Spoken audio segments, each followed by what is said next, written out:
Yes, there are patents, research papers, and military-related technologies that specifically describe vibrating floors, walls, and structures using infrasound, mechanical resonance, or acoustic transducers. This type of technology can cause psychological and physical discomfort, and in some cases, it has been weaponized or used for covert harassment or testing.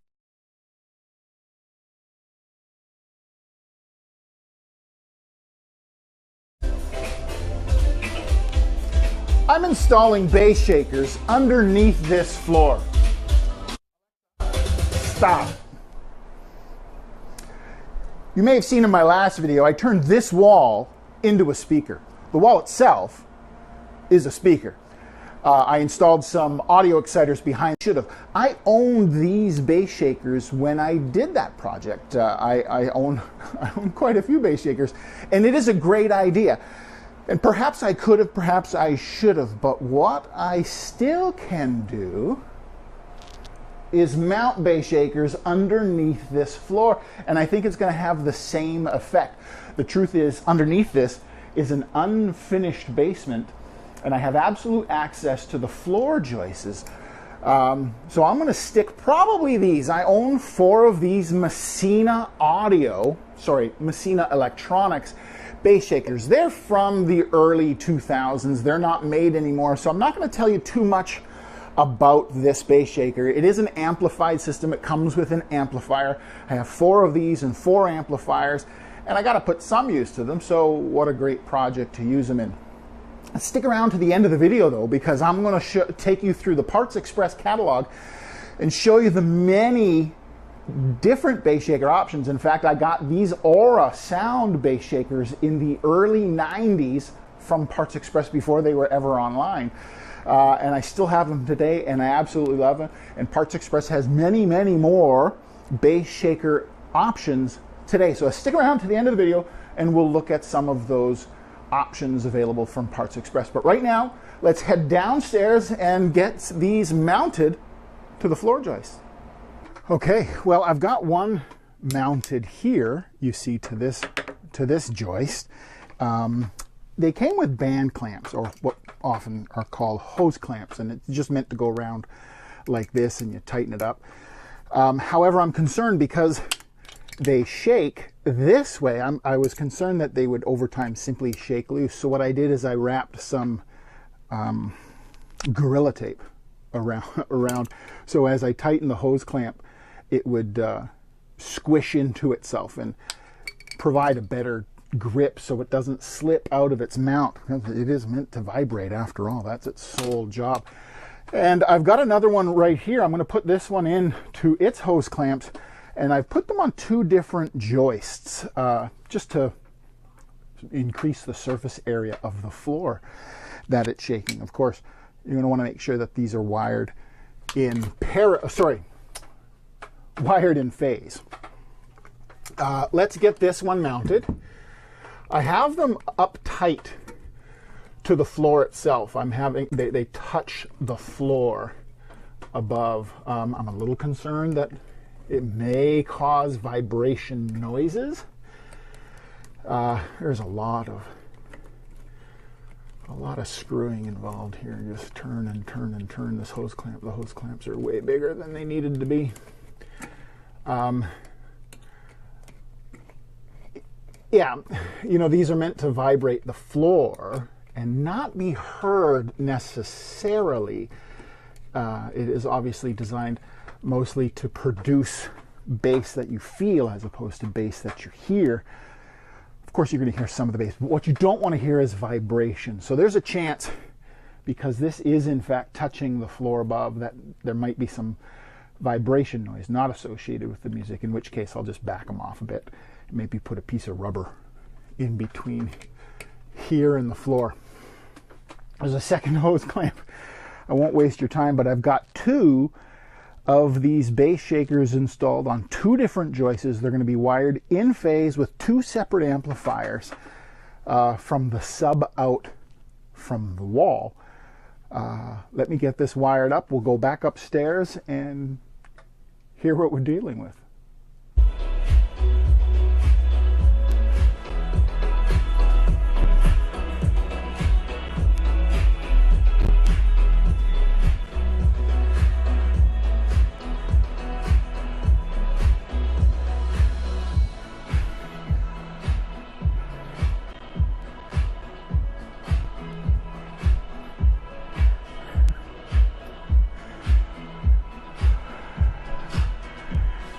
Stop. Well, it's working. And my first impression, first off, one of these controls out of the 4 that worked, I've got 1 amp powering 2 of those shakers in parallel. And this is just my early findings, my early reactions. It's too much. I think it might be too much. Part of the solution, an absolute solution, might be stepping down in size to these Aura bass shakers. These are much smaller, much less force. I have to turn these things down. The result is impressive. If you're just looking to impress yourself, the results are impressive. The wall sounds great. But initial reactions before I fine-tune this thing, it might be too much. Stay tuned. You might see me mounting these in place, or maybe I'll order something else.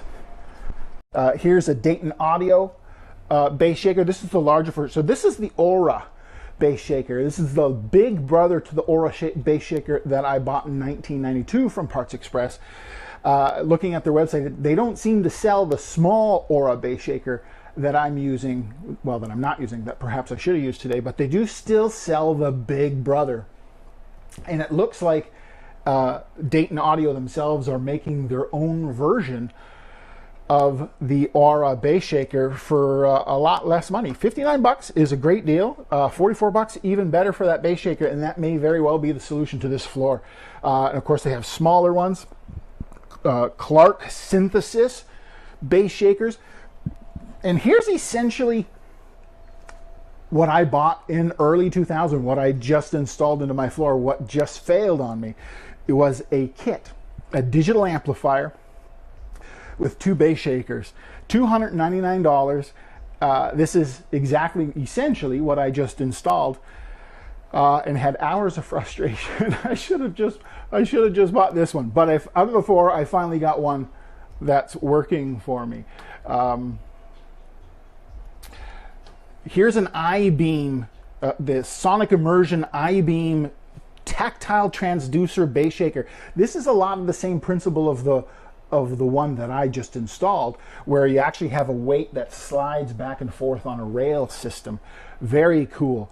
But the pimp of all bass shakers, there's Butt Kicker, of course, but hands down, the coolest bass shaker I've always wanted to get my hands on.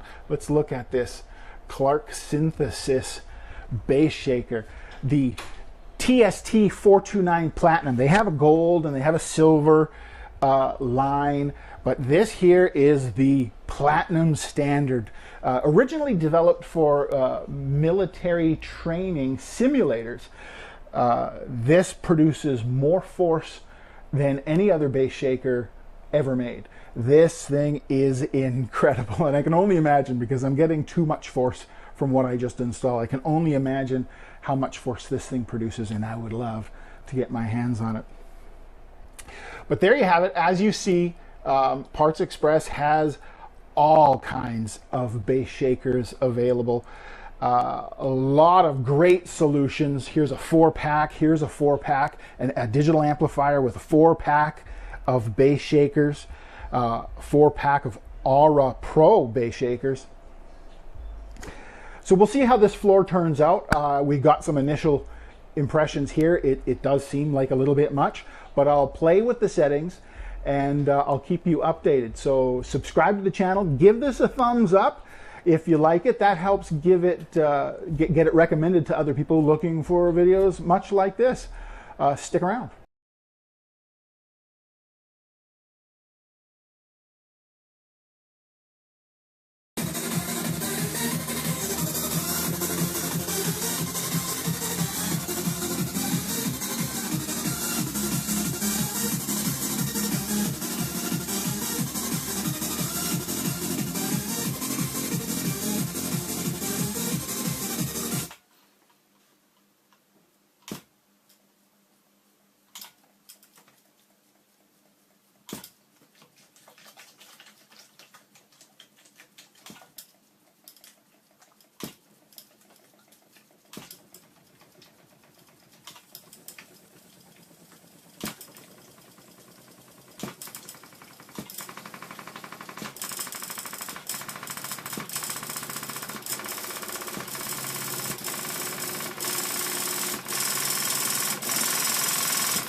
Low-frequency sounds have very long omnidirectional wavelengths that are powerful enough to make concrete slabs, walls, and ceilings vibrate. Such structure-borne vibrations are called diaphragmatic resonances. These resonances travel very efficiently through building structures, which often compromise the perceived low-frequency definition, and therefore, in most constructions, low frequencies can be heard and or felt very far away from the PA system.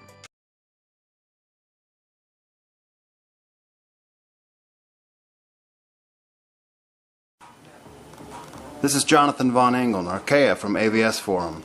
Tonight I'm going to be comparing 3 tactile transducers. On the right, the Aura Bass Shaker Pro. In the middle, the Butt Kicker Mini LFE. And on the left, the Clark Synthesis TST-209. The way I'm going to be doing this is I've got each tactile transducer mounted on a board. I'm going to be playing the same 30 seconds of Black Eyed Peas Boom Boom Pow, and I'm going to watch what these transducers do at equitable levels. This is a video supplementary review towards the 4-person testing that we did the other night. So I'm going to unhook my main so you can hear what's playing now. I'm going to turn it up from -50 to about -20, -15 in that range below reference, and we'll let it run on these 3 transducers and we'll see what happens.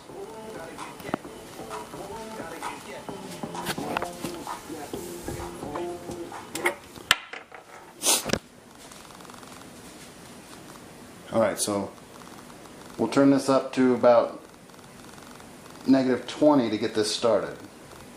And that track is just on loop, that Boom Boom Pow song.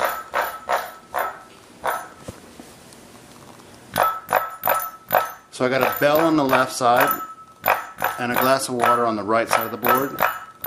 And the vibration you're hearing is not the transducer, that's just the board bouncing around. It'll do that on all these. I got a mouse pad underneath it to isolate it from the tile. Alright, now I'm going to turn up to -15.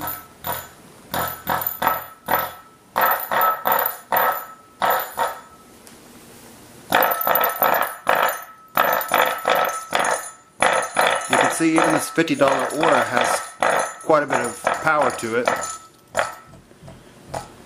And if I hold it, you can hear a little bit of sound through it. I'm trying to hold it pretty tight now to keep it down on the ground and isolated.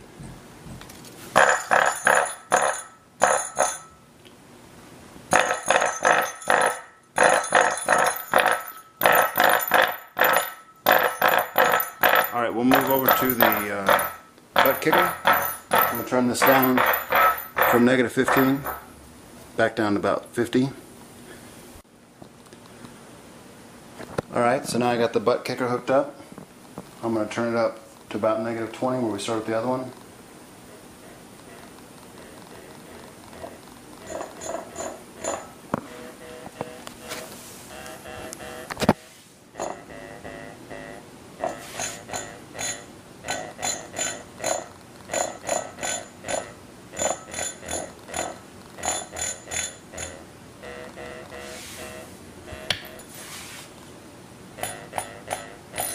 Alright, we'll turn it to -15.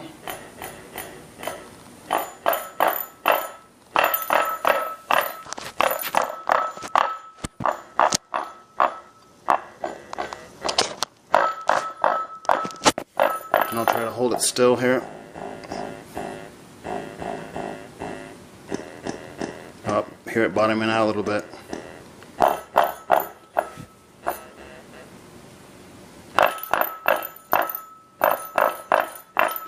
Something I've noticed on this particular unit is that it bottoms out if it gets signals below about 35 Hertz, even though it's rated down to 5. Amplifier that's running this thing is this Yamaha P3500S, and it's running about 3/4 amplifier power. Now this one's supposed to be rated to take 250 watts.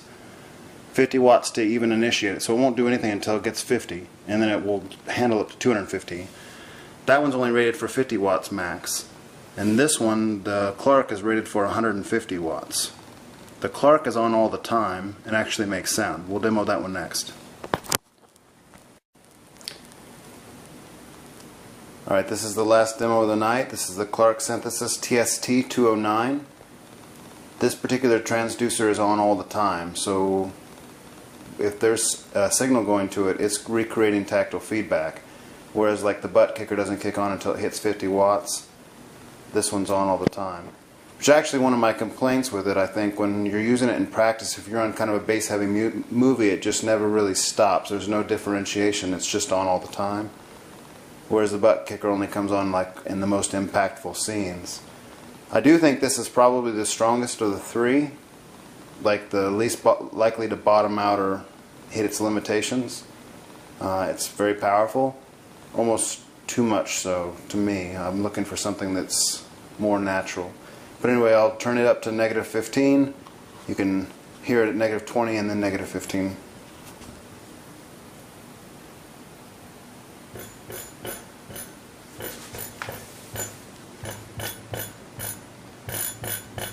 There's -20. This one's going to be a little harder to hold still.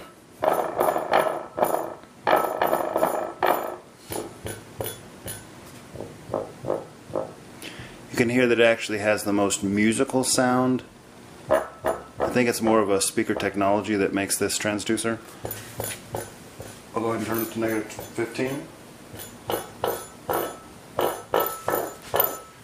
Alright, there it is at -15. Now one thing I noticed with this one is it doesn't seem to have as much like depth of note particularly. It definitely has the most movement, but there was times when we were listening to music it just seemed like it was missing some of the low notes. Now it doesn't bottom out or anything, I haven't heard it bottom out, but it just doesn't try real hard to recreate the lowest notes.